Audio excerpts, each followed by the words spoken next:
Teacher said, "Never in your life harm others." I responded, "Why so, teacher?" So with this, I would like to welcome all back to my third lesson, and today we will be looking at two ways of writing what others have said earlier, right? Of writing, it's of writing, and there are like two ways. One is known as direct speech and the other one is known as indirect speech. Now don't get confused with this terminology, which means the word. In meaning, these both are easy. So let's talk about the first one called direct speech. Now direct speech are like dialogue. So you see a picture here on your right screen and they are like two personalities. So let's think that this one is called Pentok and this one is called Tershi. So Pentok says, "There's no one who understands me." Tershi asks, "Sorry, I have no idea what you mean." So here, me, who is me here? It's Pentok, we know that, right? And here, who's I here? I here is Tershi. Now, because I here is Tershi and not me personally, Tenzin Samdrup, because it is a dialogue, and in dialogue writing, we do not change any word, right? We do not change a word. We keep them same, like so we saw two persons are having conversation and we call them dialogue. Now let's have a look on another event. So Tershi and Dolma went out to play in a garden. Tershi asked, "Who bought you these pairs of shoes? It looks wonderful." Dolma responded, "My mother." So what do you see here? You see that in the garden, Tershi asks something to Dolma, and these words are put inside inverted commas here, and these are known as dialogues. We do not change any word here. Okay. So for some more examples, "I am going," she said. "We are studying English." They said. Teacher said, "I'm taking class on Monday." So all these words that I've underlined and the words which are in between inverted commas here, these are all direct speech, okay? Because we know it because these are dialogue, and also we know it because you see there is inverted comma used. So whenever you see inverted comma used, or whenever you are going to say a dialogue, use inverted commas, or also known as quotation marks. Now, when we put words inside these commas and inverted commas and quotation mark, then it means that these are direct speech or dialogues, and the words are exactly same. We just copy it whenever someone asks us to, repeat it or report it. We just repeat whatever there is. Now, let's come to the second one, which is called indirect speech. Now here in indirect speech, we do not copy, and therefore we need to pay a little attention and learn how we do it. Now the question would be like, when do we use indirect speech? Normally when people say something, we like to report it to someone else, right? Maybe perhaps later on to someone who wasn't there, and in that case we use reported speech or indirect speech, in other words. So the sentence in black ink is direct speech because you see inverted commas here, right, in both, and the one in purple are indirect speech. So let's see. He said, "I'm going to cinema." So who is I here? He's I here, right? And later on we say he said that he was, right? So who is he? He's himself. Was, we change the tense verb going to cinema. Likewise, Tershi asked, "Why are you late?" So who is I, you here? Tershi is you here. Tershi asked why. Okay, it was not Tershi, right? I made a mistake. So Tershi asked, "Why are you late?" So who's you here? It's me. So Tershi asks why I was late. Okay, so why I was late. I made a mistake here.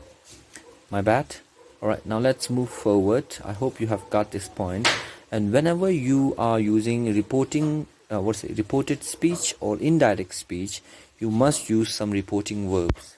Okay, like say, tell, order, answer, reply. There are many others.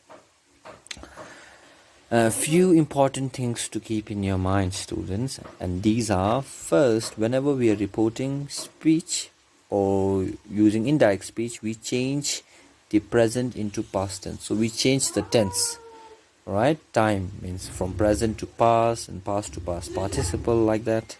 And we change the pronouns.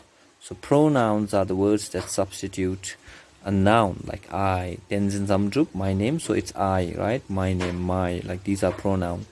We may add the word that before reported speech. So this one is optional. You can use it, you cannot, it's up to you, your choice.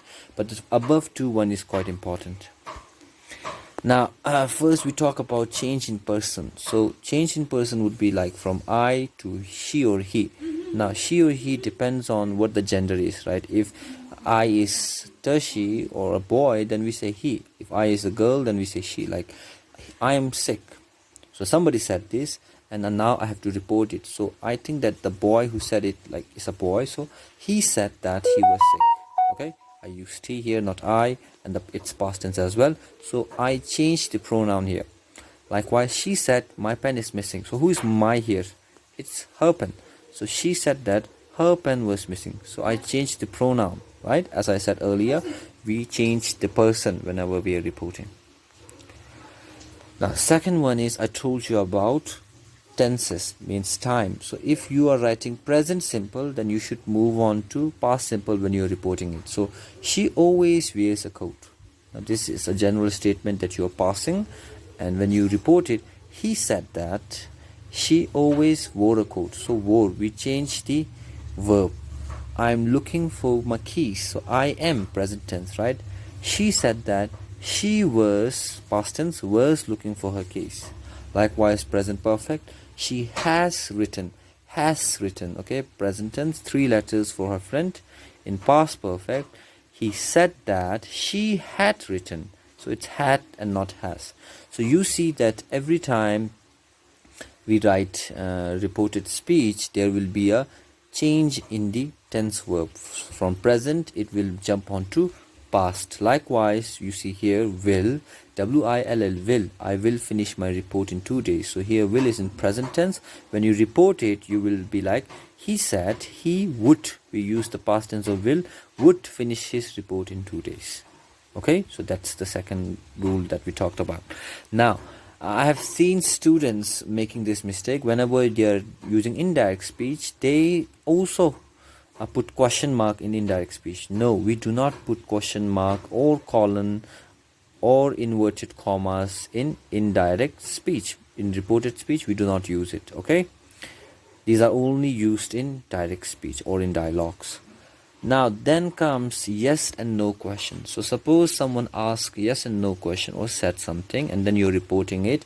In that case, we use the word like if or whether. Most often people use if whenever we are reporting yes or no question, like would you like to drink coffee? So if somebody asks you this, then it's your answer be like yeah I want or no I want. So when I report this, I'll be like, so this is asked by a boy, so he asked if I would like to drink a coffee. Okay, we need a question mark here. So here in our indirect speech, see, we don't use question mark, and because it's yes or no question, we use if before it. Right? Likewise, do you love me? She asked. So do you love me is a question and it has yes and no answer. So she asked if I love her. I used if, and do I have a question mark? No, no question mark in indirect speech or reported speech. So this is how you answer yes and no questions, okay, by using if or whether. Then this would be probably the last one, where we talk about negative. When someone says use don't in their sentence, right, we change it into not to and then carry on the verb, like don't talk. He told us not to talk. Okay, simple, not to talk. Don't becomes not to. Don't sleep during class. He told us not to sleep during class. We need a full stop here. Okay, so if you see not don't in a sentence, then you change it into with not to. Okay, I thought that was the last one, but we still have time and place, right? A few students make mistakes with time and place. So if now is set in direct speech, like the children are playing outside now, right? So someone said it, we know it because we see inverted commas here.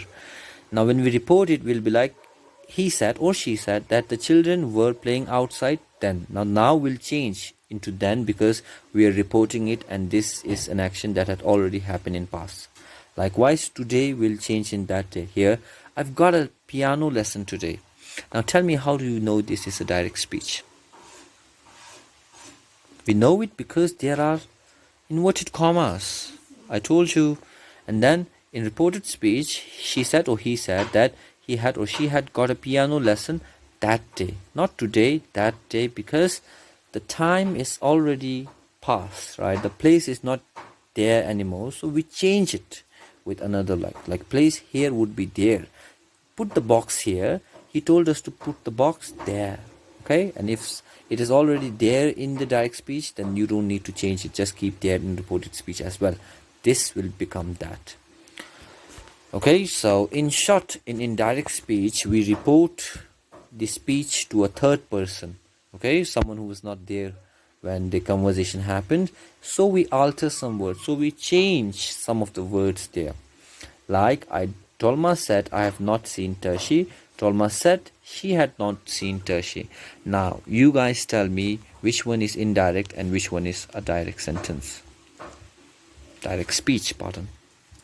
So with the help of these inverted commas, we definitely know this is a direct one, and this one is an indirect one. One reason is there's no inverted comma. Secondly, you see there are changes, there are alterations. Okay. So that's it for now. I hope everyone have learned something meaningful and useful today.